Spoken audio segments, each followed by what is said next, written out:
primeira epístola de João, primeira carta de João, no capítulo de número 2, versos de 1 ao 6. Primeira carta de João, capítulo 2, versos de 1 a 6.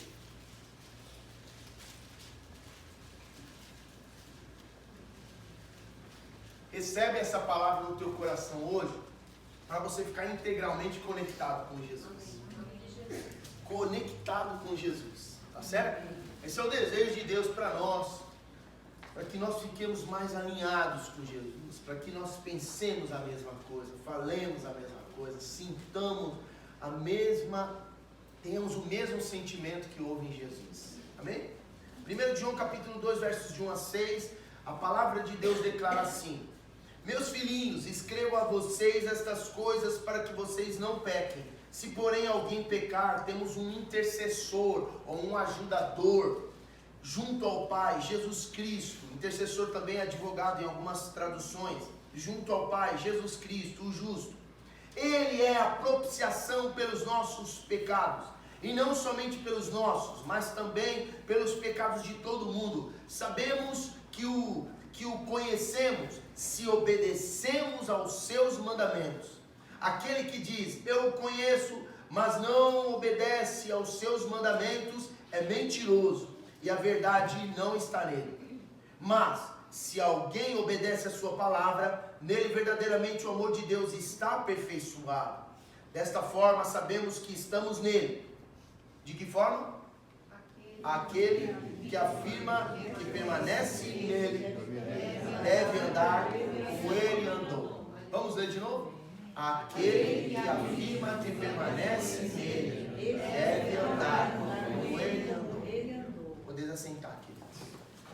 Nós damos graças ao Senhor por essa palavra que nos norteia, porque, traçando um paralelo aqui, todos nós hoje em dia somos altamente necessitados de conexão.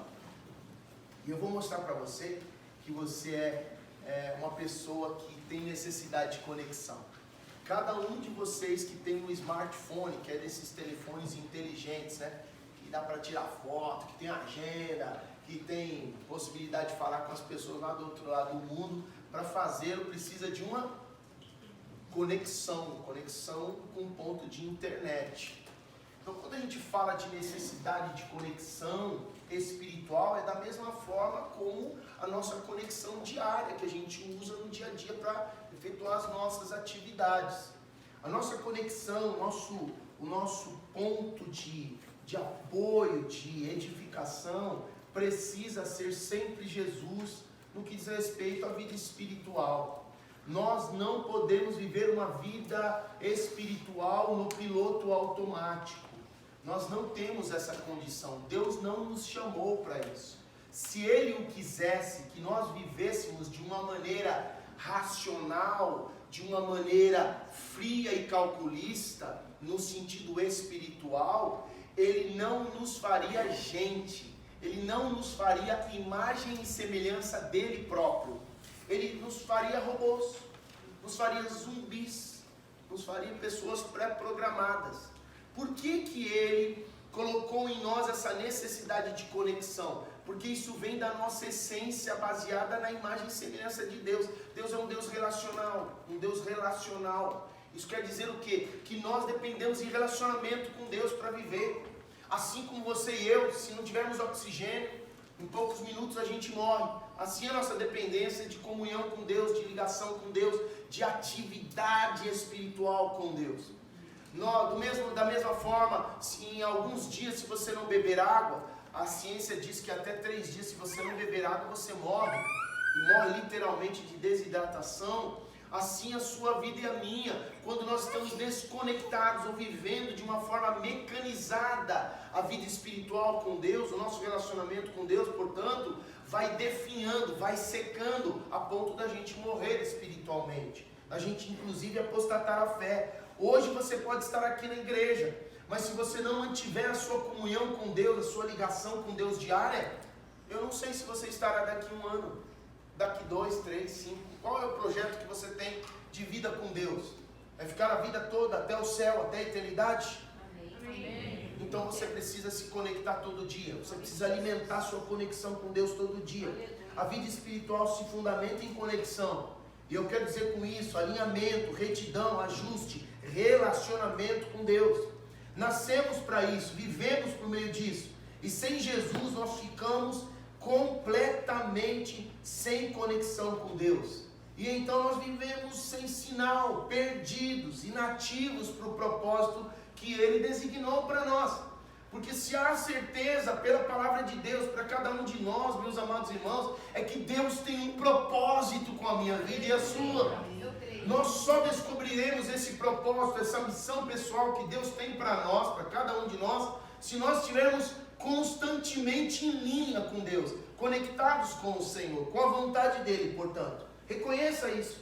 Se você hoje sair daqui não entendendo nada, que vai ser impossível, porque o Espírito Santo está aqui falando hoje, amém? Glória a Deus. Se você mesmo assim sair sem entender nada, lembre-se disso. Só reconheça que você precisa de Deus.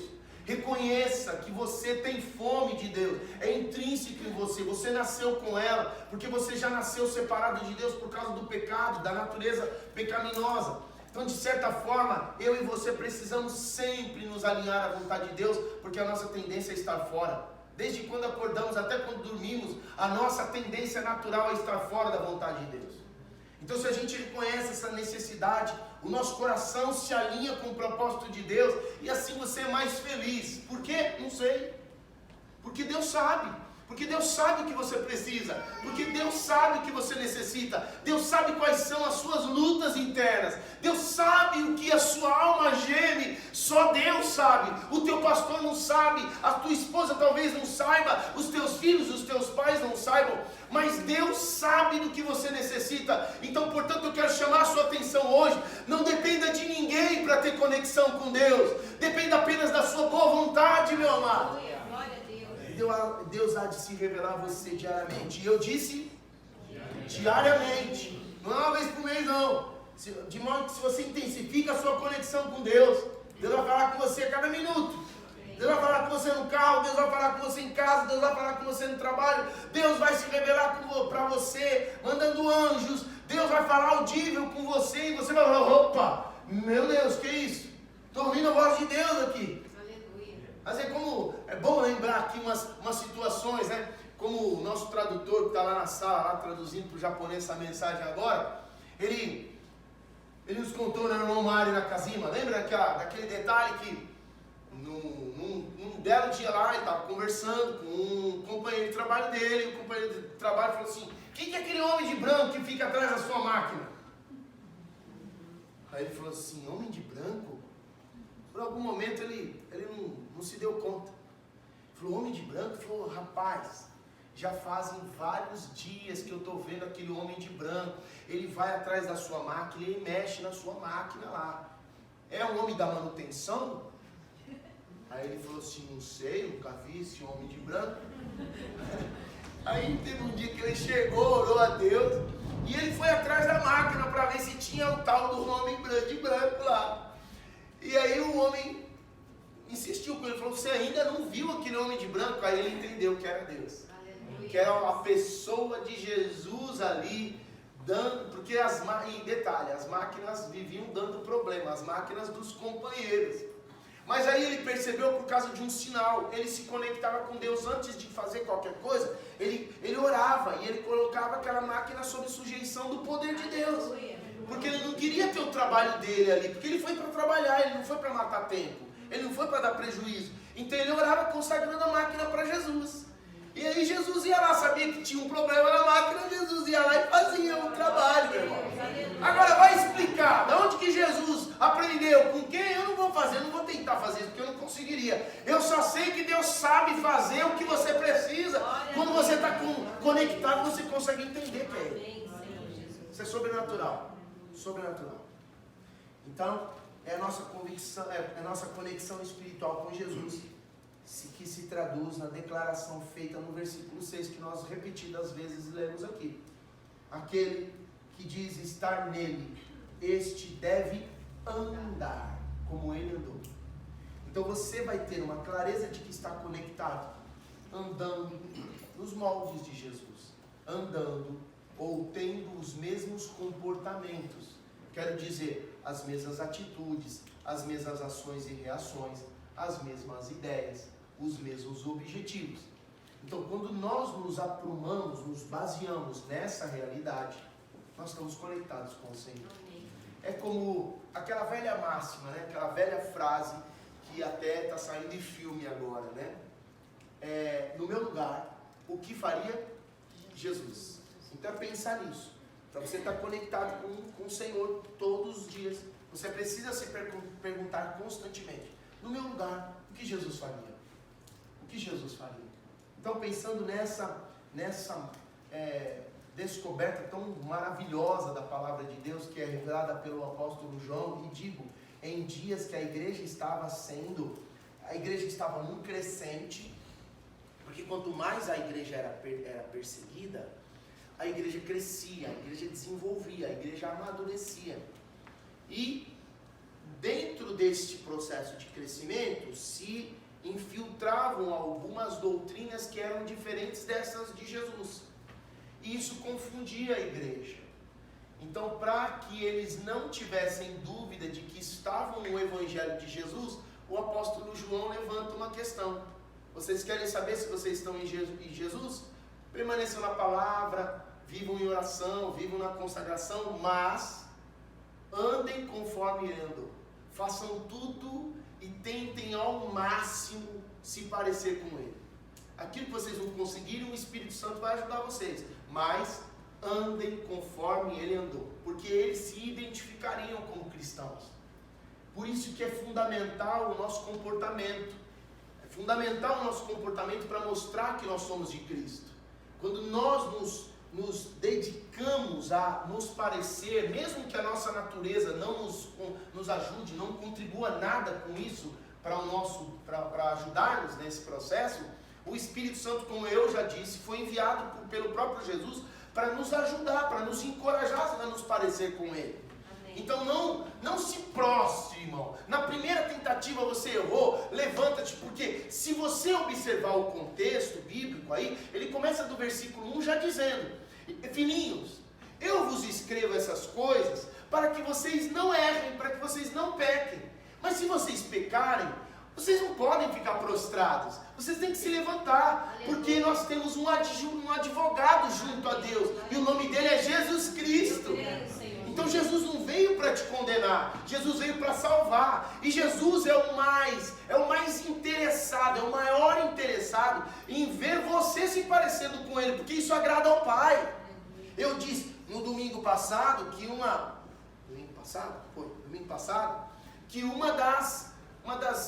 dos maiores anseios da pessoa de Jesus era fazer mais filhos parecidos com ele, porque Deus assim o tem como digamos assim, uma alegria, ter mais filhos parecidos com Jesus. Será que você pode repetir comigo?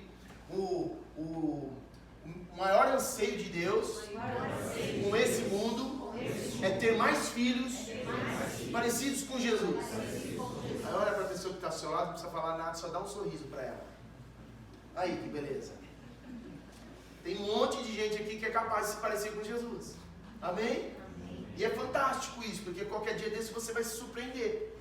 Talvez você abrace uma criança e a criança vai dizer para você: você é Jesus. Verdade. E você pode se surpreender com isso, porque você está recebendo um sinal de Deus. É isso aí, filho, continua. Você está na minha presença, você está conectado comigo. Amém. Recebeu aí, querido? Aleluia. Recebeu? Aleluia. Aleluia. Então, apoiando-se nessa direção que o apóstolo João diz para nós: olha, a melhor forma de você demonstrar que está conectado com Jesus é se comportando como Ele.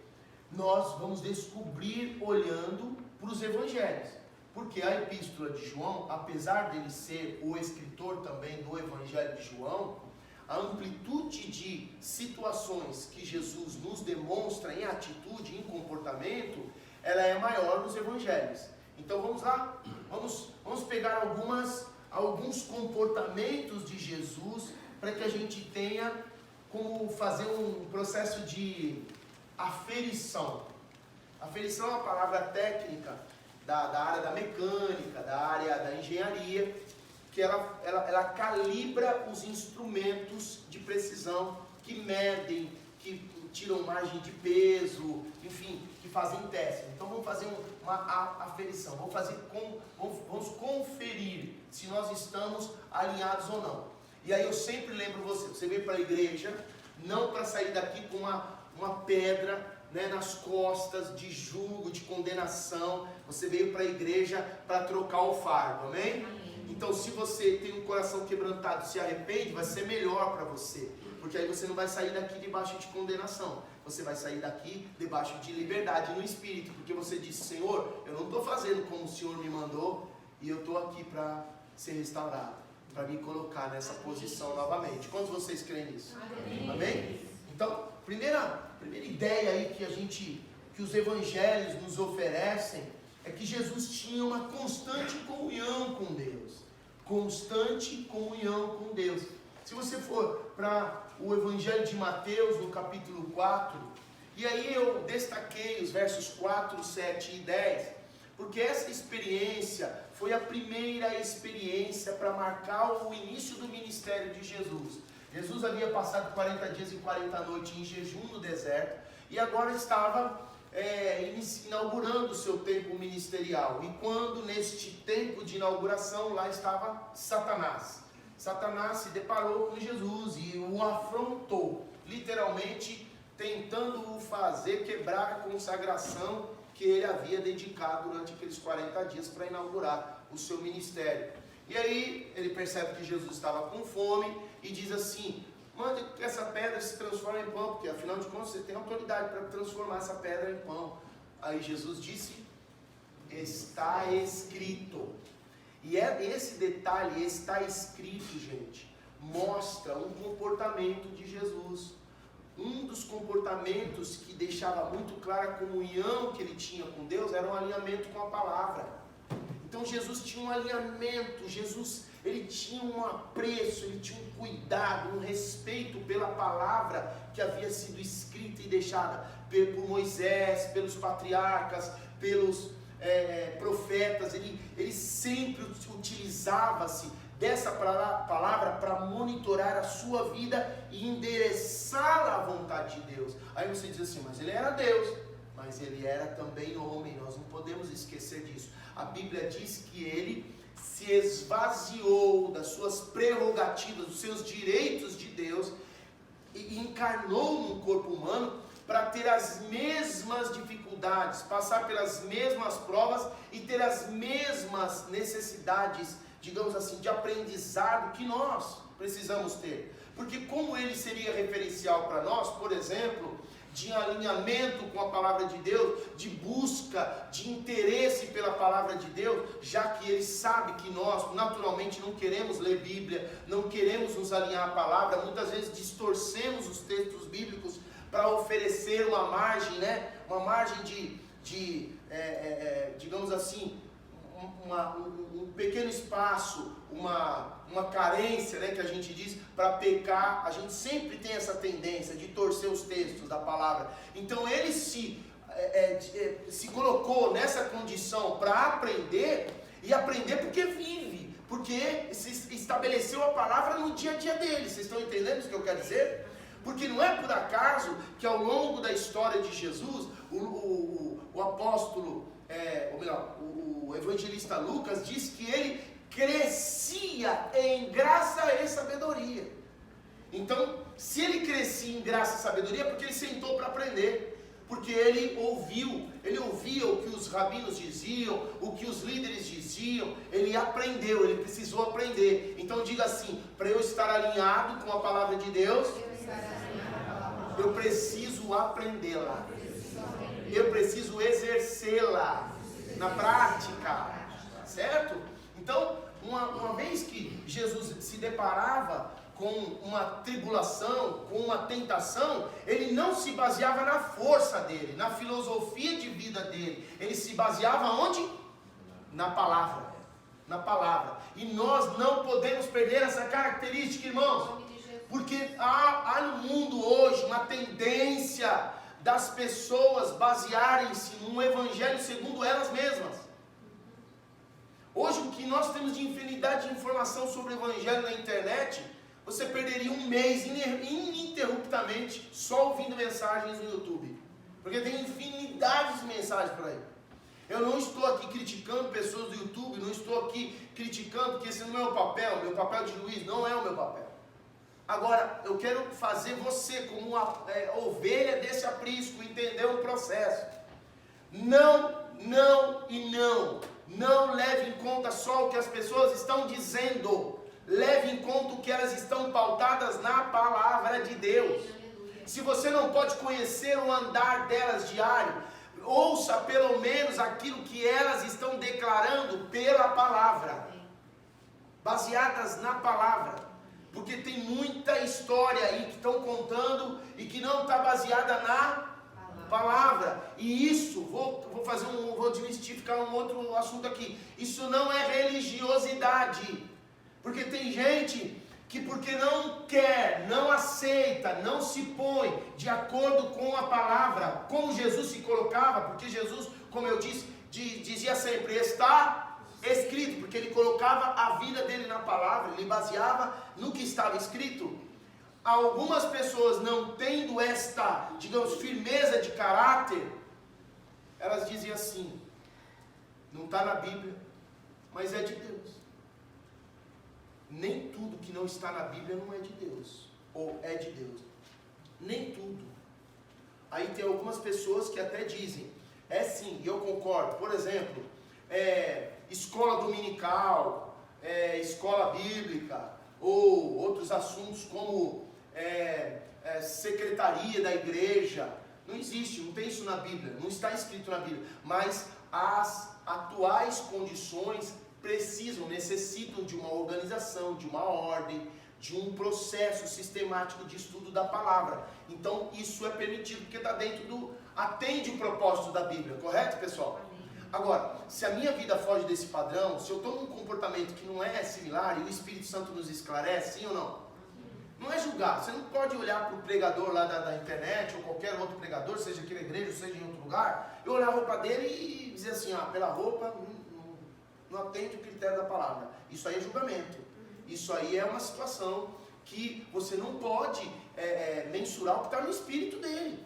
De repente é um homem de oração, mas ele tem um estilo despojado, um estilo calcinha dobrada. Vai fazer o quê, filho? Eu já fui dessa época também, já dobrei minha casa. Já fui jovem na minha vida, meu filho. Hoje eu tenho 45, tenho um espírito jovem só, Então, quer dizer, a gente não pode julgar a pessoa pelo biotipo dela, pelo estereótipo dela, nem pro bem e nem pro mal. Então, não é porque ele está vestido bonitinho que ele tem uma vida bonita. Não é porque ele fala bonitinho que ele tem uma vida bonita. Então, se garante sem usar a palavra de Deus. Então, foge. Tudo bem? Amém. Não está na palavra, não está apoiado na palavra, não está escrito. Você não vai vencer a tentação de Satanás. Você vai cair. O versículo de número 7, ainda dentro desse texto do capítulo 4 de Mateus, o Satanás leva ele para o pináculo do templo, ou seja, para o ponto mais alto do templo, e diz assim, se joga daí então, porque está escrito. Aí Satanás usa a palavra fora de contexto, olha aí. Ele diz assim, se joga daí então, porque os anjos, o Senhor dará ordem aos seus anjos, para que você não tropece nenhuma pedra. Então quer dizer, eles vão te pegar no ar, antes de você morrer. Aí Jesus diz, está escrito, porque no primeiro ele disse, nem só de pão viverá o homem, mas de toda a palavra que sair da boca de Deus, certo? Aí no segundo ele diz assim, está escrito, não tentarás o Senhor teu Deus, não porás o Senhor à prova, ou seja, Deus não precisa provar nada para ninguém. Se eu e você estamos na palavra, a nossa fé já está firme, meu irmão. E você pela fé já crê que ele pode fazer, então você não precisa tentar Deus. E por último, Satanás ainda o tenta, levando ele para um alto monte, e aí ele mostra todos os reinos da terra. Até que mostrar os reinos da terra não é o problema é ele dizer, eu te darei todos eles, porque eles são meus. Meus de quem? Ele é um ladrão, sem vergonha. Então não era dele coisa nenhuma. E aí ele diz, faz uma proposta escandalosa a Jesus, diz assim, se você somente se prostrar, se prostra diante de mim, isso tudo vai ser seu. Mentiroso, não ia dar, porque não era dele. Ele queria adoração, porque ele sabia que se Jesus adorasse a qualquer outra criatura que não o Criador, ele perderia a autoridade porque ele entraria em pecado. Então muitas vezes, olha, observe isso aqui, olha o que Deus está falando para nós. Quando nós não estamos de olho na palavra, quando nós não estamos alinhados com a palavra de Deus, é possível que nós estejamos adorando pessoas, adorando líderes, adorando ícones, entende? Nós não estejamos em Jesus, dando a primazia para Jesus. E o maior problema disso tudo, não é nem adorando o outro, é adorando a nós mesmos. Porque se você observar, o Satanás ele vem num estágio. Ele vem falando de uma situação temporal, que era a fome.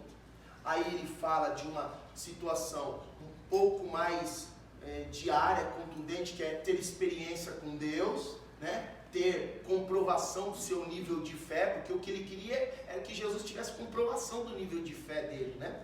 Jesus falou, não preciso de nada disso, eu estou apoiado na palavra. Então quando alguém colocar sua fé em xeque, você vai dizer assim, eu não preciso de nada disso, eu não preciso provar para você, a minha vida está apoiada na palavra. Aleluia. Amém? E por último, agora ele coloca uma situação crucial, que se Jesus caísse, nós estaremos fritos e enfarinados. O fato é que agora ele coloca para ver se o ego de Jesus estava alinhado com a palavra. Porque se o nosso ego não estiver aprumado na palavra, você certamente vai cair em tentação qualquer hora dessas. Porque você vai imaginar que você merece.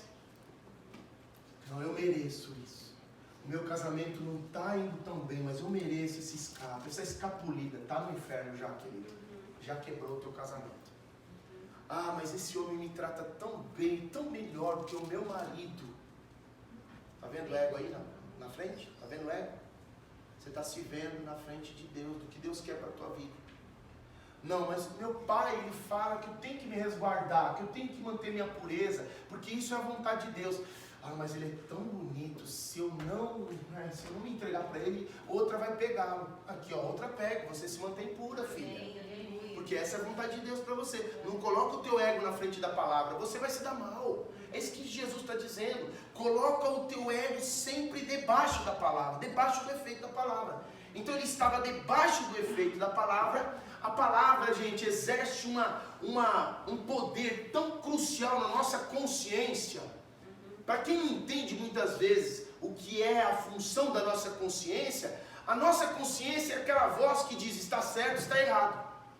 É aquele sentimento que brota dentro da gente e fala assim, isso aqui não está legal, isso não está atendendo o padrão de Deus, é a consciência. Então quando a palavra é implantada, a nossa consciência ela fica aguçada para o que é verdadeiro, para descobrir o que é falso. Ela fica apoiada no que é de Deus para descobrir o que é a vontade do ego, o que é a vontade de Satanás, o que é a vontade da carne. Então quando assim nós entrarmos numa situação, você logo vai dizer, não. Que ele cresça, eu diminua, ele apareça, e eu me constranja com a sua glória e todo o seu amor, infinita humildade, servo de todos os irmãos. Pegou? Alinhamento com a palavra. Está escrito. Amanhã ou depois vai passar por uma situação, o que você tem que fazer? Para parecer com Jesus, está escrito, isso aqui está na palavra. Eu vou fazer o que está na palavra. Aleluia. Eu vou obedecer o que está na palavra. Aleluia! Amém. Quantos entenderam isso? Amém. Glória a Deus. Agora, dentro desse ponto também, de falando de comunhão, eu quero levar você para João capítulo 4, versículo 34. Porque Jesus estava alinhado com a palavra, mas ao mesmo tempo, a vontade de Deus era a sua prioridade. A vontade de Deus na vida de Jesus era sempre o norte para ele. A vontade dele, portanto, se o ego estava debaixo da palavra, o ego, ou seja, o eu dele, as vontades dele, ficavam para segundo plano. E quem tinha destaque? A vontade de Deus. Então, o que o Senhor quer para a minha vida? Você já parou para pensar que você pode fazer isso de manhã? Ao amanhecer, quando você acorda, vou te dar uma dica. Deixa a sua Bíblia e o seu livro de anotações, porque você medita na palavra e não escreve. Escreve, irmão. Escreve. Você lê o texto lá. Deus falou com você o quê? Você falou que é para você andar, que você fazer, que você, se consertar. Escreve, deixa isso anotado. Então deixa livro, o livro sagrado, a Bíblia, o livrinho lá de anotações, das suas meditações. Antes de você levantar da cama, só dá uma mexidinha no olho para tirar as remelinhas lá. Pega a Bíblia, ora e já se funde na palavra. Escreve e você ora a Deus. Isso não demora. Você precisa fazer essa situação. E eu estou falando uma coisa que eu faço, tá bom? Eu não estou dando uma dica para você como daquelas de vendedora de comercial de televisão, no meio de programa de mulher, que fala assim, olha, eu quero que você compre isso aqui é bom. A mulher nunca usou, nunca passou na cara, aí você está passando, Ok. Aí quer dizer, então eu estou falando para você uma coisa que está funcionando na minha vida. Antes de fazer qualquer coisa eu já vou para a palavra, oro. E eu digo o seguinte para Deus, eu falo assim, qual é a tua vontade para a minha vida nesse dia? Me revela a tua vontade, não me deixe um minuto passar esse dia sem perceber a tua vontade. Pronto, esse é o segredo. O segredo de você se dar bem, você ser bem sucedido. Ah, mas pastor, você não tem problema? Vive a minha vida um pouquinho para você ver. Quer trocar um pouquinho? Não, Então, é porque eu tenho problema com você. Entende? Agora, o que é que me faz, ainda que eu tenha problema junto com a minha esposa lá em casa, não com ela propriamente, mas os problemas que nós sofremos, e a gente sai feliz, a gente ainda tem motivação ou convicção, melhor dizendo, para superar. Palavra que eu meditei, que eu coloquei no meu coração, que eu busquei de manhã. Então, se você entregar isso para o Senhor, é uma forma de consagrar o teu dia. Vocês estão entendendo o que eu quero dizer aqui? Amém. Porque eu acredito que Jesus fazia isso, gente. Porque Jesus, na verdade, o dia, no calendário dos dias de Jesus, era das 6 horas da manhã às 6 horas da tarde. Era no nascer do sol e pôr do sol. Depois disso, era ter um pouco de comunhão, mas era tudo escuro, era tudo na base da lamparina. Então, a maior parte do tempo, ele orava à noite. Por quê? Imaginemos, depois de um dia cansado, você tem lá uma comida à noite, porque até para você ter uma ideia, nos tempos de Jesus eram 2 refeições que se faziam. Na maioria das vezes não se fazia 4, 5, 10 refeições no dia, só faziam 2. E uma delas era no cair da tarde para o início da noite. Depois de comer, o que dá? Dá o quê? Depois você trabalhou o dia inteiro, andou, comeu, você vai dormir, vai dar sono. Depois, se você dorme às 6, que hora que você acorda? Se você dorme às 6 horas da tarde, você vai acordar umas 3 horas da manhã, 4 horas da manhã. O que Jesus fazia? Jesus orava, não dá para fazer nada. Não dá para curar enfermo, não dá para atender as pessoas. Jesus fazia o quê? E orar. Ele passava, então esse era o consagrar do dia dele. Ele iniciava o dia consagrando para o Senhor. Então eu e você, alinhados à vontade de Deus, consagrados no nosso dia, vamos fazer a vontade de Deus. Amém, pessoal? Amém. Agora, observe o texto aí de João capítulo 4, versículo 34, que você vai ver. Disse Jesus, a minha comida é fazer a vontade daquele que me enviou e concluir a sua obra. Fazer a vontade daquele que me enviou e concluir a sua obra. Fazer a sua obra. Então isso ele está falando, porque o contexto todo de João capítulo 4, os discípulos já tinham saído para comprar comida. E Jesus agora espera, porque eles saíram e propositalmente ele se encontra com uma mulher samaritana. Os judeus não se dão com os samaritanos, por conta de uma situação histórica de um racha que teve no reino. Eu já contei isso diversas vezes para você aqui. E o fato é que agora Jesus, um judeu, encontra uma mulher samaritana. Já tinham 2 problemas.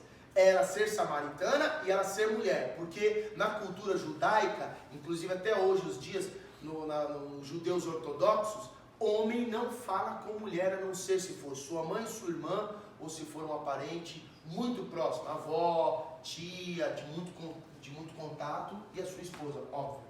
O fato é que Jesus quebra esses 2 protocolos. E por que ele quebra esses 2 protocolos? Porque era a vontade de Deus que os samaritanos fossem encontrados. E essa foi a primeira vez que o Senhor Jesus digamos assim, se depara com uma situação em que pessoas que estavam às margens, rejeitadas, pessoas que estavam debaixo de sentença e de maldição, agora também poderiam receber o amor de Deus.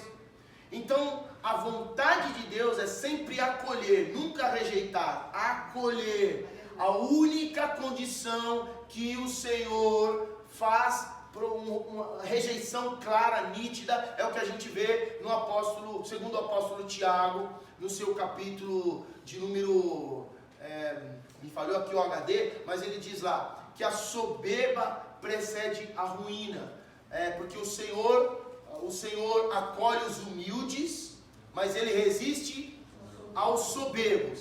Então isso quer dizer o quê? Que quando há uma resistência à vontade de Deus, e digamos assim, uma escolha definitiva para viver no pecado, aí Deus não tem mais parte. Aí Deus não pode se associar com isso. Então ele rejeita o soberbo, mas dá graça ao humilde. Tudo bem? O Senhor resiste ao soberbo, mas dá graça ao humilde. Aquele que quer se manter no pecado, certamente vai ser resistido por Deus, para que ele aprenda e reconheça no amor de Deus a solução. Ok?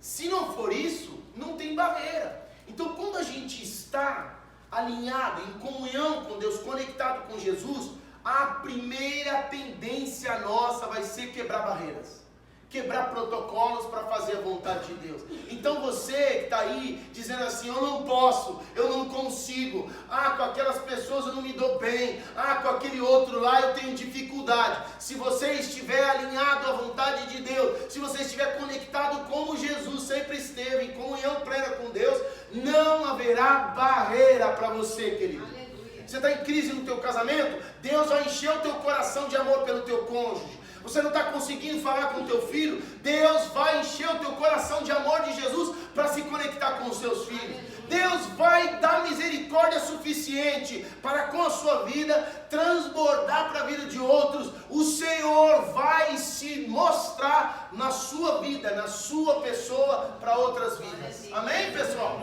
Eu não estou sozinho aqui não, né? Amém. É que eu me esqueço que eu estou pregando para uma igreja descendente, né?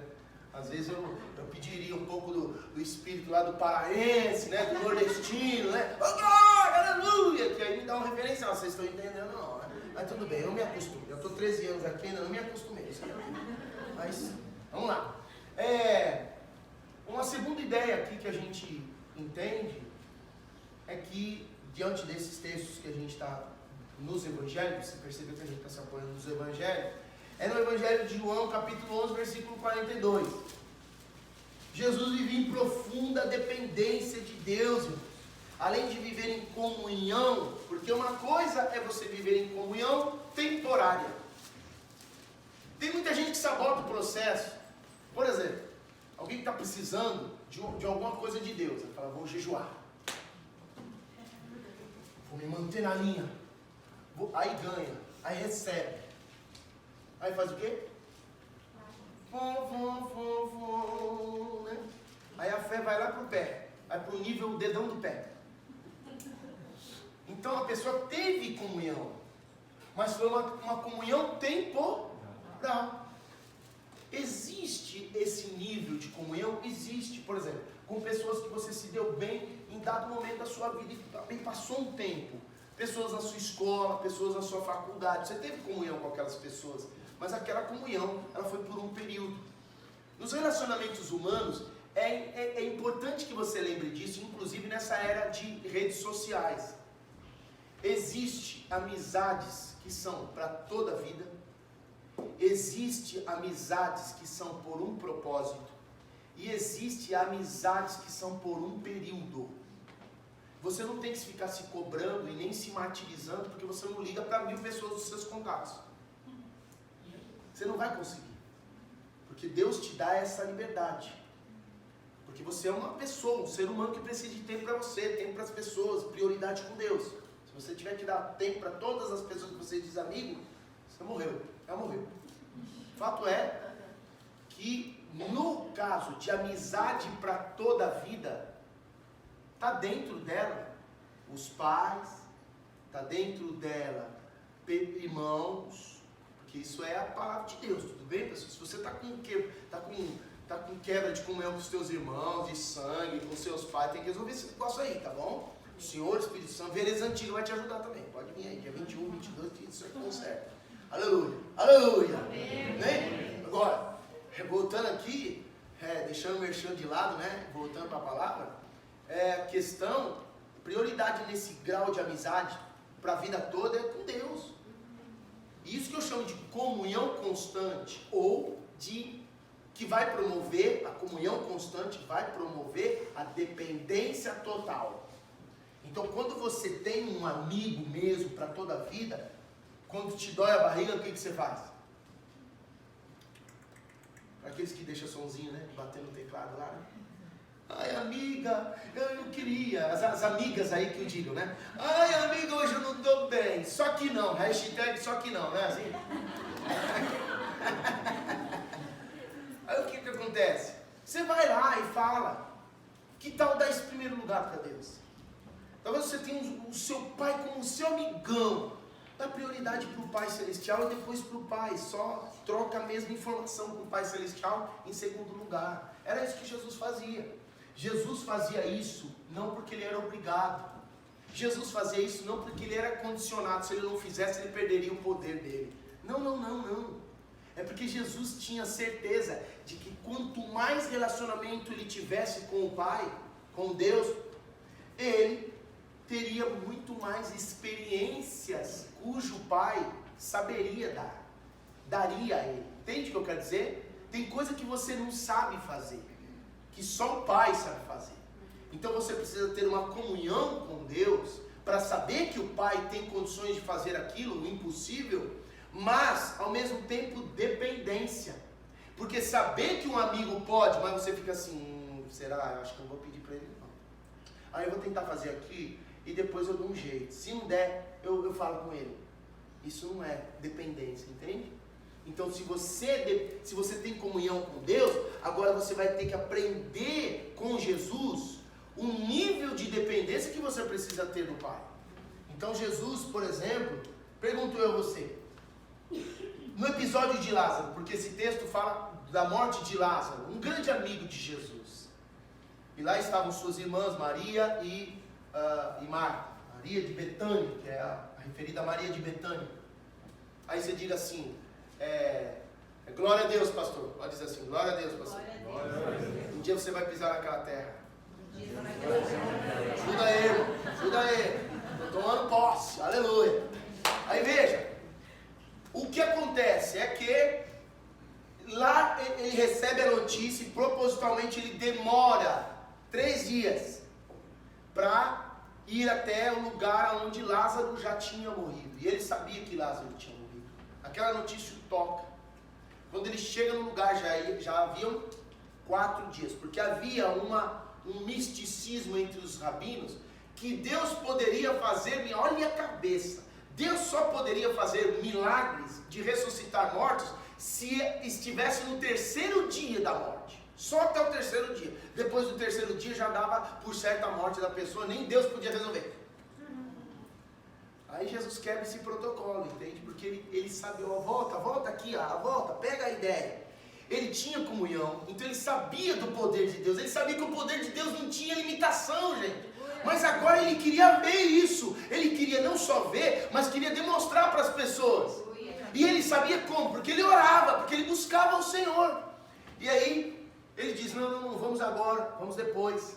Espera, e chegaram lá no 4º dia. No 4º dia, as irmãs vêm chorando em pranto. Se o Senhor estivesse aqui até o 3º dia, Ele certamente ressuscitaria, Senhor. Aí já, né, aquilo treme dentro de Jesus, porque, falando assim, não é isso. Não é isso que vocês têm que entender. Vocês têm que entender que a comunhão com Deus traz um nível de dependência, que Deus pode chamar à existência as coisas que não existem.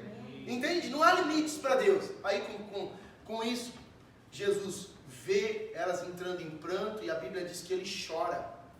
E ele chora porque, humanamente falando, aquilo lhe tocou, o desespero delas. Por dentro ele sabia o que ia acontecer.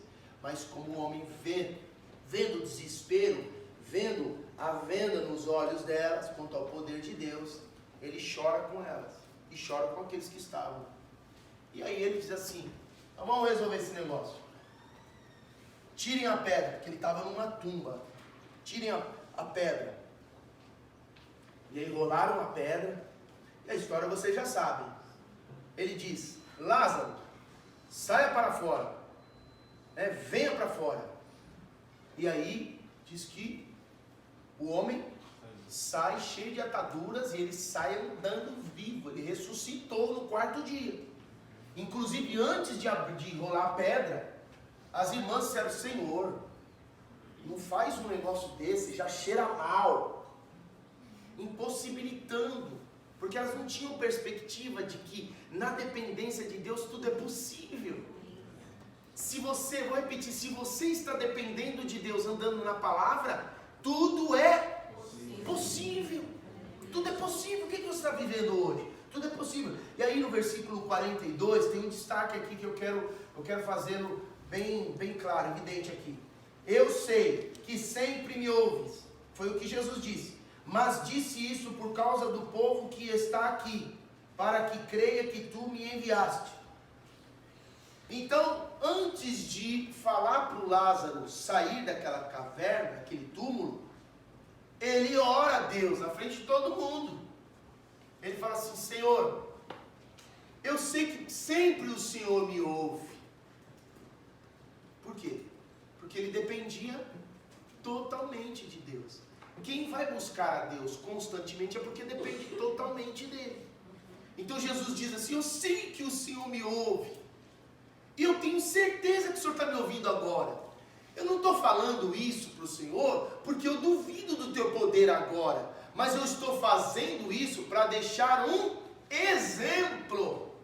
Para fazer com que eles entendam que é assim que tem que ser a vida. Quando as coisas ruins acontecerem, se eles estiverem fincados na dependência do Senhor, da mesma forma como o Senhor fez esse milagre, por que orei, eles também vão ter um milagre da tua parte. Pegaram a ideia? Então, para parecer com Jesus, a gente tem que ter comunhão com Deus, mas também tem que ter dependência total de Deus. Porque senão, a gente não sai do patamar de fé que a gente está. Nossa fé fica muito mirrada. Até porque é válido lembrar que dessa perspectiva de dependência de Deus, a dependência estimula a gente sair do natural para ir para o sobrenatural. Quando você depende de Deus, Deus está falando, Deus está se movendo, Deus está fazendo, e conforme aquilo que você lê acontece na tua vida, acontece, irmão, acontece. Então eu quero pegar você que é dessa nova geração de crente, para você entender, fé é isso, é fazer o que Deus te mandou, e depois você só vai comparar o que está escrito, e aí você vai ver que dá certo. Não é esperar acontecer para você falar assim, nossa, eu creio nesse Deus. Se você tiver uma vida de dependência constante, você vai ver. É assim, ó, é mais ou menos. Quantos aqui, quando chegavam da escola, a mãe estava em casa? Levanta a mão, por favor. Vou dar esse exemplo para você ter essa noção. A sua mãe estava em casa e você chegava da escola. Se você estudava de manhã, ao chegar na porta você já sentia o cheiro do quê? De comida. Aleluia! Se você estudasse à tarde, estudava à tarde, você chegava com um cheirinho ou de café, que a gente chama de café com pão, que era o café da tarde, ou aquele cheirinho do tempero, já fazendo ali a comida, já nos primeiros passos de fazer a comida, não era assim? E você chegava já mordendo a maçaneta da porta, não é assim? Fala a verdade, revela Jesus, né? Aí o que acontece? Você tinha convicção que você, quando chegasse na sua casa, ia ter alguma coisa para você comer. Você não precisava de prova da tua mãe. Olha, filho, fica certo, filho. Quando você voltar, o almoço vai estar aqui, na mesa para você. Não, a mãe não falava nada. Porque você saía, era dependência total. Você entregou a sua vida na palavra que ela empenhou, porque ela é sua mãe. Por que a gente não faz isso com Deus? Por que a gente ousa duvidar? Ousa questionar? ousa murmurar muitas vezes. Quando a gente tem uma vida que faz da dependência de Deus um estilo de vida, a gente também vai ter a fé como um estilo de vida. E o sobrenatural, o milagre, vai ser estilo de vida também. Então a gente vai saber que Deus vai fazer. Eu não sei como Deus vai fazer isso na tua vida que você espera, mas o que eu sei é que Ele continua o mesmo Deus, e o poder dele não acabou, meu irmão.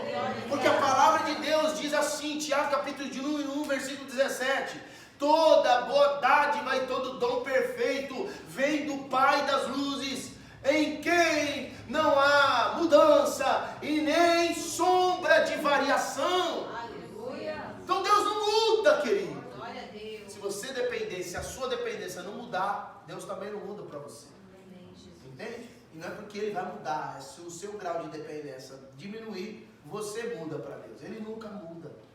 E aí eu te levo para um terceiro exemplo da pessoa de Jesus, do comportamento de Jesus, que é a fé. A fé em Deus que Jesus praticava era excelente, gente. Jesus vivia sempre num nível de fé excelente.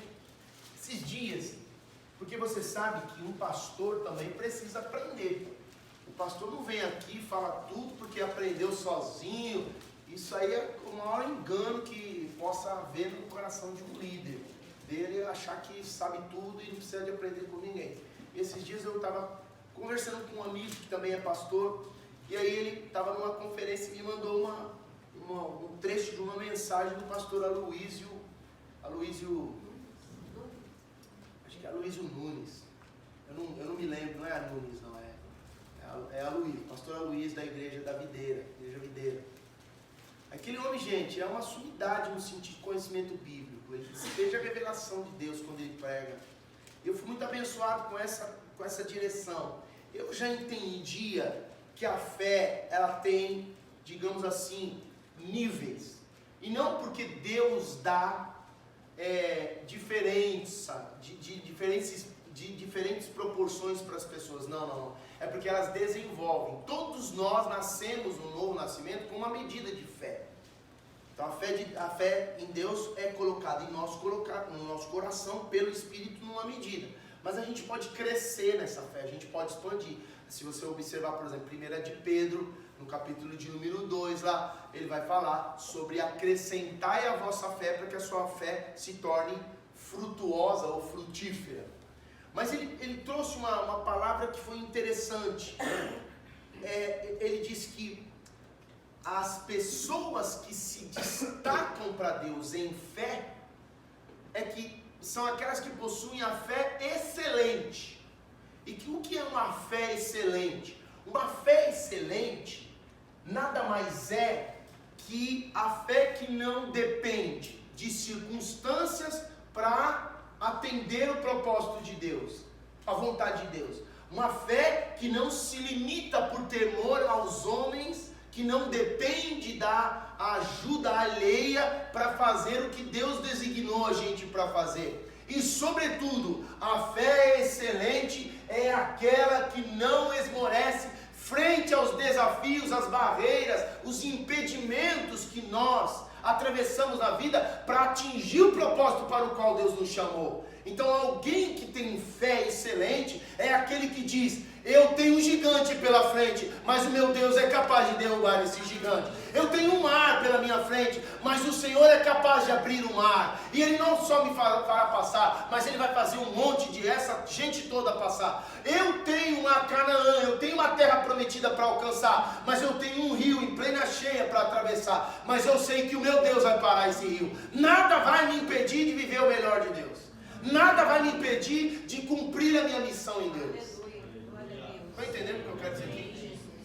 Então nessa situação a gente está muitas vezes aquém, nós estamos para trás. Porque a gente sempre está assim: ai, olha, eu vou, pastora Débora, se você for comigo. Se você for comigo, eu vou. Mas quem que Deus chamou? Eu.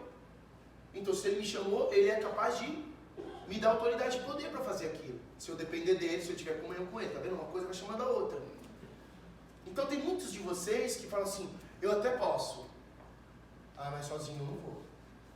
Então está limitado, porque colocou a esperança na pessoa. Entende o que eu quero dizer aqui? Por um outro lado, eu até consigo fazer isso, mas olha, eu não sei não, acho que é melhor um tempo, eu vou orar mais. Se você já tem certeza que consegue fazer e é para Deus, por que você tem que orar mais? Isso não é fé excelente.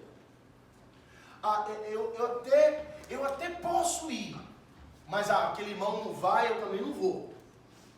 Isso não é fé excelente. Você vai porque você ama a Deus, porque você obedece a Deus. Estão compreendendo essa questão aqui? Amém. Agora, diante dessa perspectiva, eu quero te levar para um texto. Marcos, capítulo de número 9, versículo 23. Aqui está exatamente essa história, fincada nessa história, porque a gente vê dois níveis de fé aqui. Uma fé dos discípulos de Jesus, que tinham acabado de voltar da missão, de uma missão em que eles mesmos disseram para Jesus, Senhor Jesus, em teu nome nós expelimos os demônios, eles se submetiam a nós. Aí Jesus diz para eles, olha, não fique só feliz porque os demônios são expulsos, fique feliz porque o nome de vocês está escrito no livro da vida, porque essa não é a melhor graça da vida. A graça da vida é viver na eternidade, não é expulsar demônio. E aí já se percebia um nível de fé muito tenro da parte deles ainda, muito imatura da parte deles, porque eles queriam ibope, eles queriam holofotes, e a fé não é para isso, entende? A fé não dá vazão alguma para o ego. Quem está usando a fé para elevar o nível do seu ego, ou seja, da sua performance, do aparecer, é alguém imaturo espiritual, porque a fé, ela precisa sempre te levar para um nível de maturidade espiritual maior, de dependência maior, de comunhão maior e de se ver menor, entende? A fé, ela também aumenta o nível de realização em Deus, não de realização pessoal. Tá claro isso, pessoal? Amém. Então, quando a gente tem esse entendimento, a gente é usado na fé excelente. Deus nos coordena com a fé excelente que está dentro de nós, sendo empreendidas para agarrar as promessas. Porque essa era a palavra que ele estava dando lá, que a fé é como uma mão que agarra as promessas de Deus. Olha que visão linda, né, gente? A gente tem que honrar quem honra, né? É verdade? Então, ele fala assim, a fé é que nem uma mão, que a promessa de Deus passa, você não consegue experimentar antes de agarrar, então você agarra, você fala assim, eu tomo posse dessa promessa, isso aí que o pastor está falando agora, eu recebo na minha vida, eu tomo posse, eu me aproprio, eu declaro na minha vida, eu sou isso aí, ó. Jesus quer que eu viva assim, eu vou viver assim, isso é fé, excelente. Aleluia. Amém? Não é esperar alguém orar por você, dar um charabacanta lá e tal, né, para você receber aquilo que Deus já tem prometido para a sua vida. E aí no versículo de número 23, Jesus agora apresenta uma situação diante daquele pai, porque o pai estava desesperado. O pai trouxe o seu filho, que entrava um espírito imundo nele e jogava o rapaz na fogueira, na água, em abismos, e o menino se machucava. Imagina o coração de um pai vendo isso. Gente, vocês já viram alguém ter crise convulsiva? É um negócio que você nunca mais esquece na sua vida. Porque você fica com tanta compaixão da pessoa que você fala assim, meu Deus, ajuda, né? Agora imagina quantas vezes por dia aquele pai via aquele menino sendo jogado no fogo, na água, e não podia fazer nada, gente, tinha que cuidar do menino. E aí ele chega para os discípulos e fala assim, certamente, porque o texto não diz, o texto só diz que ele reclama com Jesus, diz assim, eu pedi para os seus discípulos não expulsaram esse negócio que está dentro do meu filho aí. Porque os discípulos estavam na fé recheada de ego ainda. Então agora Jesus dá uma exortação neles, fala assim, que isso, gente? Até quando que eu vou passar carão com vocês aqui? Vocês são meus discípulos, vocês me representam. Até quando que eu vou sofrer por causa da pouca fé de vocês? Da fé mirrada de vocês? A fé de vocês precisa ser excelente. A fé de vocês precisa ser em Deus, no poder de Deus, não no poder de vocês. Porque alguns deles deviam assim, isso aí não é coisa para nós, não. Certamente, eu deixo passar um filminho na minha cabeça, né, que não é proibido. E aí o João vira pro para o Pedro e fala assim, vamos orar para esse menino, vamos que a gente já viu isso acontecer. Aí vira lá um outro lá, mais afastado, né? Bartolomeu fala assim, ó, esse negócio aí é só para Jesus, gente, é melhor não mexer com isso, que isso aí pega, isso aí de repente pula em você, ó, é melhor chamar aquele outro lá, é melhor chamar o rabino, nem incomodar Jesus. É como alguns fazem, é melhor chamar o pastor, né? Eu já contei uma história aqui uma vez, me chamou um irmão, falou assim, vamos na casa do fulano aqui, vamos orar por ele, porque ele tá com um processo de endemoniamento lá, e ele quer libertação, pastor. Eu falei, tá bom, vamos na casa dele, fomos lá. Aí fui lá, orando e tal, no Espírito. Chegamos na casa toda cinza, irmão. Eu falei, meu Deus, Jesus do céu, parece um estúdio de música. Tudo cinza, casa cinza, irmão. Cinza. E era tudo que estava dentro do cara. Estava cinza, né? Estava tenebroso. Aí ele nem levantou, ele ficou sentado que nem um apache, que nem um índio apache, assim. E ele só olhava para baixo, assim. E eu disse, vamos lá, como vai? Ele nem tchum para mim. Só me deixou entrar. Falei, beleza, vamos entrar. Aí eu falei assim, eu estou aqui, você precisa de uma oração. Deus pode fazer o impossível na sua vida. Você crê? Eu falei assim, Só olha assim, Falei, esse camarada não está bem. Falei, então vamos orar. Só que assim, né, irmão? Um olho no peixe é tudo gato.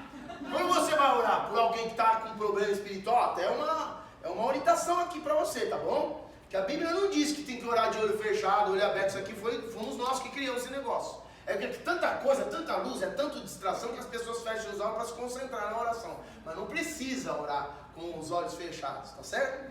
Só que na batalha espiritual você não pode olhar com o olho fechado. Se eu olhar com o olho fechado, meu amigo, você pode ter uma surpresa lá desagradável. E aí o que acontece? Vamos orar. Aí eu orei, comecei a orar. Na hora que eu disse em nome de Jesus, o cara já deu um pulo, meu amigo. Já deu um pulo, já ficou em pé. Eu falei, opa, já. E aí, quando eu olho pro lado, o irmão que estava no meu lado, ele estava assim, Jesus. Eu falei, não, abre o olho aí, que ele me ajuda. Ele estava já quase procurando a porta, Jesus. Ele abre o olho, segura o camarada aí que você não vai se machucar, porque era uma casa muito pequenininha, aí o cara começa a se bater, demônio é assim, sujo, a gente sabe que ele vai ter que sair, mas ele tem uma intenção de causar prejuízo para a pessoa, quebrar ossos e jogar a pessoa contra a parede, então você garra a pessoa ali, em nome de Jesus ela tem que parar. E aí, quer dizer, estou trazendo essa experiência por causa do quê? Da fé excelente, né? Entende? Aí não dá, né? O camarada nunca vai ser liberto assim, certo? Então, nesse sentido, você tem que ter autoridade no nome de Jesus. E a autoridade vem com comunhão. Vamos ver, vamos lembrar aí. Comunhão, dependência total. E agora, produzindo uma fé excelente. E aqui foi a questão de Jesus. Falou assim, vocês não expulsaram ele. Está faltando oração e jejum. Está faltando comunhão. Está faltando dependência. Pegaram a ideia? Porque aí ele disse para o pai fala assim, agora, seus discípulos não puderam, mas se o senhor pode fazer alguma coisa, diz que mexeu algo dentro do Senhor Jesus, e o Senhor Jesus disse, se podes, tudo é possível ao que crê. Amém. Sabe o que Jesus estava dizendo ali? Jesus estava dizendo assim, no que depender de mim, ele já está liberto, porque eu creio. Amém? Então, meu irmão, apresentou uma situação diante de você. Você é alguém que está conectado com Jesus. As pessoas vão dizer assim, não tem mais jeito. Você vai dizer o quê? Se depender de mim, tem jeito, porque meu Deus pode. Amém? É o que está no versículo 23 aí. Se podes, se Jesus, tudo é possível ao que crer. Então você tem que ter essa convicção. Agora, levando você para um outro, e esse aqui é engraçado. Ele também faz uma comprovação de fé mirradinha, fé tacanha, fé acanhada, com fé excelente. João capítulo 6, versos 5 e 6. Interessante que essa aqui é a multiplicação dos pães. Primeira multiplicação dos pães. Jesus faz de propósito, ele demora na pregação. E aí ele demorando na pregação, a multidão foi chegando, e não se espante, diariamente andavam cerca de 10.000 pessoas ao redor de Jesus. Imagina 10.000 pessoas todo dia, não parava. Tinha hora, em pleno dia, que ele tinha que sair para descanso, porque era tanta gente que ele falava, não, vamos sair aqui, vamos descansar um pouco. E essa foi uma ocasião. Ele falou, vamos sair, vamos dar uma descansada aqui, depois a gente volta a atender ele, porque senão a gente não vai aguentar. E aí o que acontece? Mesmo assim a multidão foi atrás deles. Chegando lá, Jesus falou, pronto, tem que curar, vamos curar, vamos fazer a obra aqui. E aí foi passando o dia, o horário foi caindo, eles tinham que voltar, lembra? Não tinha trem, não tinha Shinkansen, não tinha esse negócio não. Era ou camelo ou pé, certo? E aí o que acontece? É que ao cair da tarde eles precisavam comer, que provavelmente é daí que a gente tira a ideia que eles se alimentavam 2 vezes por dia. O fato é que eles tinham que comer para voltar a jornada e dormir em casa, voltar para a residência. Aí os discípulos já começam, Senhor, está na hora, para a mensagem aí, que eles precisam ir embora, manda esse povo embora, Senhor. Porque onde que a gente vai dar de comer para esse povo aí? Aí Jesus vira para ele e fala assim, dá eles voz de comer. Vocês não são meus discípulos? Alimente eles. Faça alguma coisa por eles. Aí Filipe já era, né? O cara do apontamento. Assim. Senhor, eu posso fazer um apontamento? Eu posso só fazer uma colocação? Era o racional da turma, sabe? Eu imagino se na época tivesse óculos, o Filipe seria um cara de óculos, redondinho, com cabelinho com gel para trás, assim, todo internadinho, dizendo assim, eu poderia só fazer uma colocação? Então essas colocações é que limitam o poder da fé, certo? Porque diante de Deus não tem colocação para fazer. Se Jesus está falando, é isso mesmo, Senhor, vamos dar de comer. Mas o que é que a gente pode oferecer, Jesus? Eu diria isso. Era essa que seria a minha resposta. Porque em mim eu não posso nada, mas nele eu posso tudo. Então, Senhor, qual é o método? O que é que o Senhor quer que a gente faça para dar de comer para esse povo? Eu não diria, posso fazer uma colocação? E aí ele faz a colocação. Não bastariam 200 dias de trabalho para alimentar toda essa multidão com pães. O cara já estava pensando na padaria, no padeiro, na farinha, no ovo, já na batedeira, mexendo a massa. O cara foi tão racional que ele foi no profundo do âmago da questão. E muitas vezes a nossa fé para porque a gente tende a ir no profundo do âmago da questão. Para de tentar ser tudo certinho para achar que Deus vai fazer no seu certinho o poder dele se revelar. Deus não precisa da tua ajuda. Deus só precisa do teu crer. Amém. Crer. Amém? Amém? E Ele é Deus. É um ponto também que eu gostei de ouvir. Na ocasião lá o pastor estava dizendo assim, meus irmãos, aprenda uma coisa. Deus exerce a fé excelente diante dos improváveis. O que é improvável na tua vida? É uma oportunidade de você ter uma fé excelente. O que está sendo improvável? Não, a cura, essa cura aqui é improvável. Então é aqui que Deus quer a sua fé excelente. Não, restaurar meu casamento é improvável. É aí que Deus vai fazer a obra. Restaurar a minha posição lá na empresa, depois daquelas bancadas que eu dei, aí que Deus vai intervir, porque aí é o improvável. Deus gosta do improvável para se manifestar, gente. Pois bem, e aí? No improvável, Deus falou para eles, vocês não sabem? Ok, manda o povo sentar.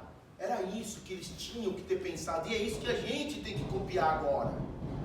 Pede para o povo se acalmar, se acalma. Coloca o pessoal em grupos de 50 e de 100, do menor para o maior. Começa a pensar que Deus tem poder para progredir, para fazer, para aumentar. Então você está com um grande problema, começa do menor para o maior. Deus tem poder para fazer, para estimular você a crer assim. Então bota o povo reunido em 50 e 100. Agora dá graça. Agora conecte-se com Deus, dá a graça. Melhor, primeiro, ofereça. O que você tem? O que você pode participar desse processo? Porque alguns colocam só nas costas de Jesus, o Senhor faz. Ele está falando, se você pedir, eu dou. Entende? Se você clamar, eu te dou. Aí, Jesus pega, recebe os 5 pães e 2 peixinhos, que detalhe, era de um garotinho. E aí ele diz, É isso que nós temos? É isso. Então é isso que Deus vai fazer a obra.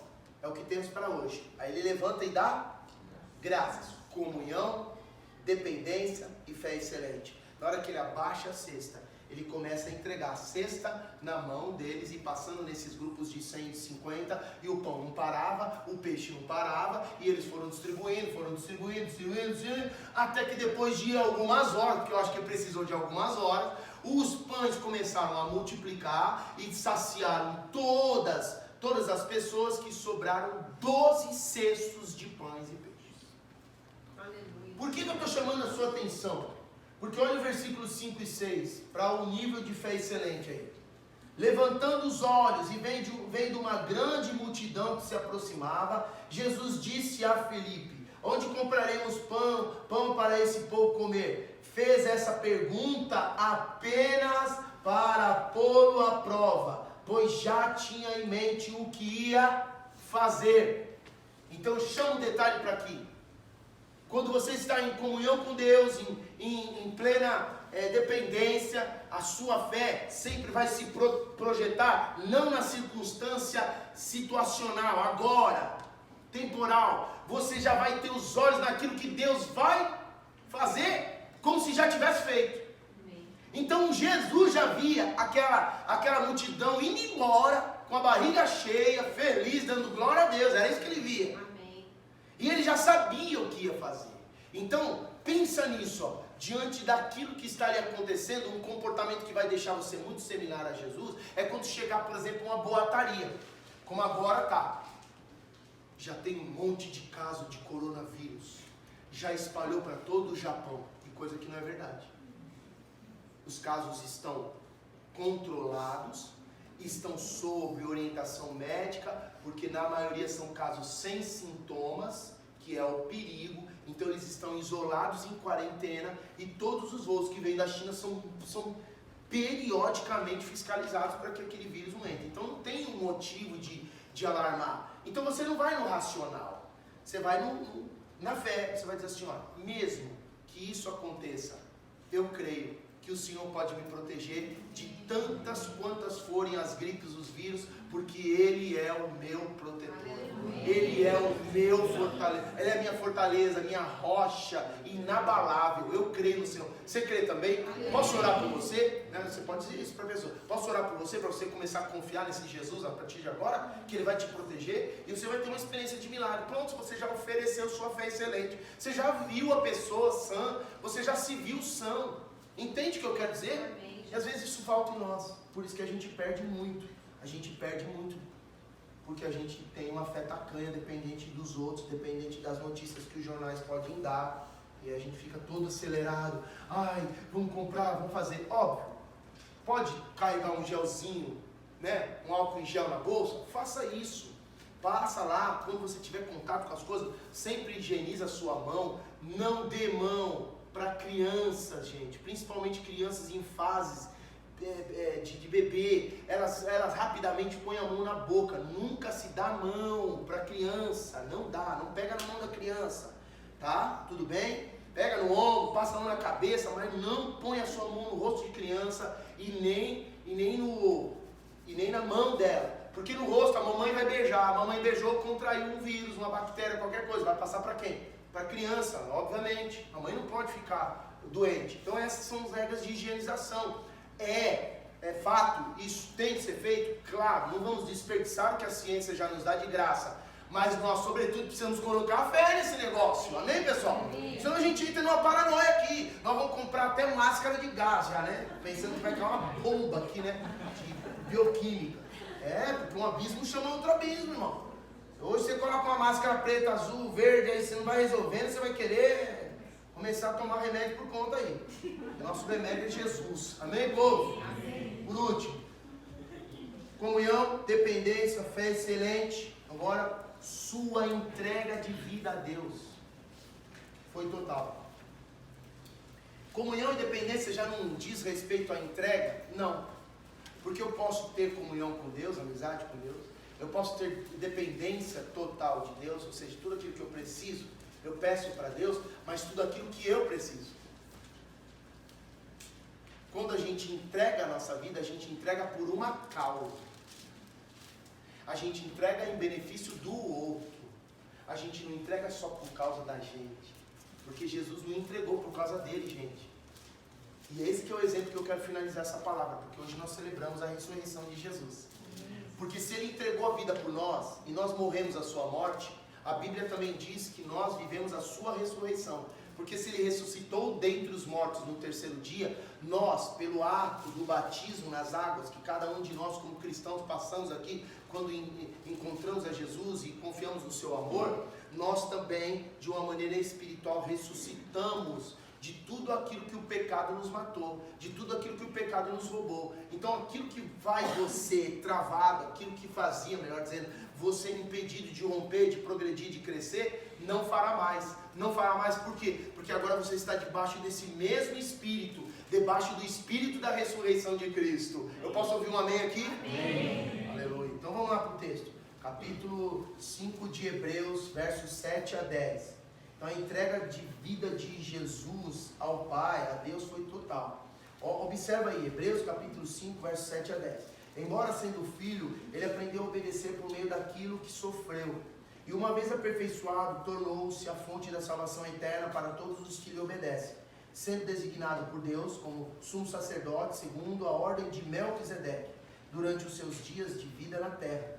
Jesus ofereceu orações e súplicas em alta voz e com lágrimas àquele que podia salvar da morte, sendo ouvido por causa da sua reverente submissão. Então, dentro dessa perspectiva aqui, a gente vê a entrega de Jesus. Por que ele se torna agora um referencial para nós nos achegarmos a Deus? Porque ele abriu o caminho. Foi ele que começou primeiro. Então, se nós queremos encontrar a Deus, nós precisamos copiar o exemplo dele. Então, se render de uma maneira total a observar que nós não podemos sair do pecado por nós mesmos. Nós precisamos entregar a vida para Deus para nós não voltarmos a uma vida de pecado. Por um outro lado, é como eu estava dizendo para um homem. Ele estava caído no vício. O vício estava comendo a vida dele. E eu disse para ele: você já viveu tanto tempo nisso. Como é que você, já que perdeu, como você mesmo disse, décadas da sua vida, desde a sua juventude, como é que você pode recuperar tudo isso? A não ser nascendo de novo. Aí ele falou assim: é mesmo, mas aí não dá, né, pastor? Porque eu teria que morrer. Eu falei: mas você pode morrer. Você pode morrer para si mesmo em Jesus.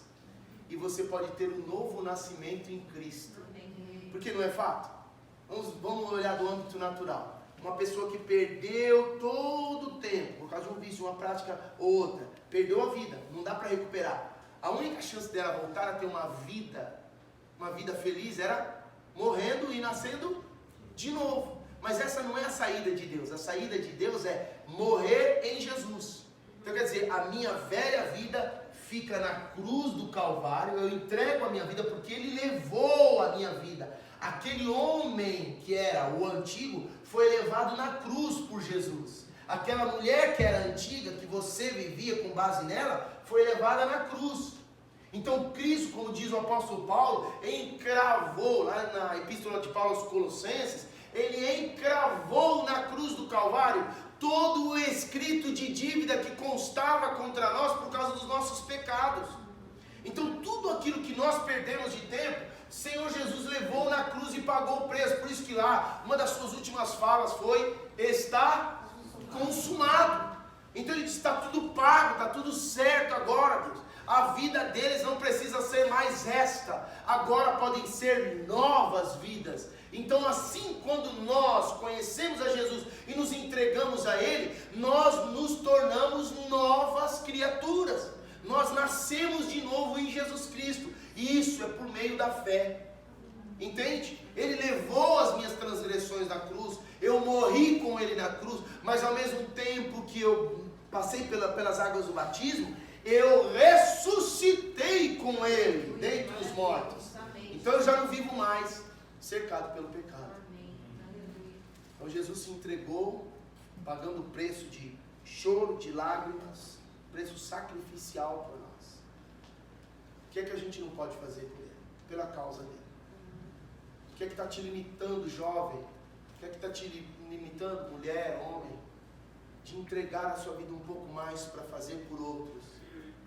Para fazer aquilo que outros não conseguem fazer sozinhos, assim como eu e você não conseguimos fazer um dia. Porque muitos de nós recebemos de Jesus e calamos e paramos. E essa não é a vontade de Deus para nós. Você quer se parecer com Jesus? Entrega a sua vida nas mãos de Deus para servir outros.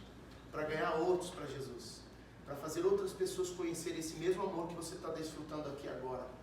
Eu tenho certeza que assim como Ele pode nos salvar da morte, nós seremos instrumentos para levar as pessoas a serem salvas da morte. Nós seremos instrumentos para levar as pessoas a serem salvas do abismo que está o casamento, a família, a vida pessoal dele e dela.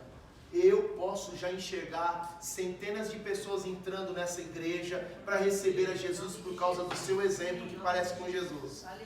Vou repetir, vocês não entenderam isso que eu estou dizendo. Eu já estou vendo pelos olhos da minha fé pessoas entrando aqui dizendo assim, ó, eu vi aquele homem ali que está sentado lá na empresa, ele é igual a Jesus, e eu quero esse Jesus que ele serve, porque a vida dele foi transformada, a minha também será. Então eu vim aqui, pastor, o que eu faço para encontrar Jesus? Aí eu vou dizer assim, é só você recebê-lo pela fé no seu coração, que agora inaugurou a sua vida, a sua nova fase de vida. Quantos creem nisso aqui? Amém. E quantos podem dizer, eu estou aqui, Senhor, me usa? Eu estou aqui, Senhor, me usa.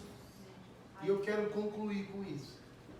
É assim que é a vida conectada com Jesus.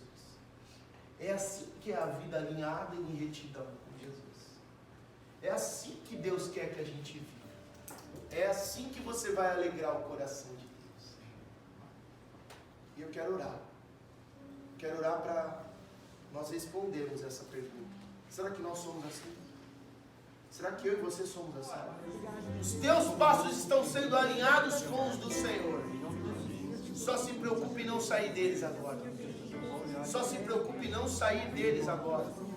Eu posso ouvir um amém?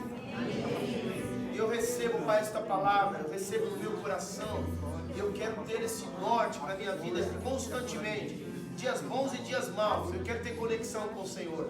Eu quero ouvir a tua voz, eu quero receber a tua revelação pela tua palavra, pelas canções, pelas visões, Senhor, pela minha sensibilidade espiritual. Fala comigo, fala com esses meus irmãos. Nós estamos diante da tua mesa. O Senhor está vivo. O Senhor está vivo.